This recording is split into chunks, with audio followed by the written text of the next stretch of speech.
How to fix WhatsApp contact name not showing on Android phone. Hello guys, in today's video I'm going to show you how to fix WhatsApp contact name not showing not showing on Android phone. First open settings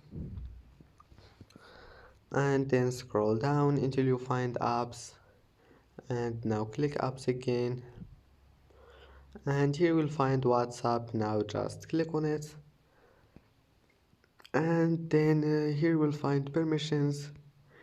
Now all you need to do just allow this one here. Maybe you will find it like that. Contacts, click on it and click allow. Now go back, click for stop here. Click for stop and go back and try again, and your problem must be fixed.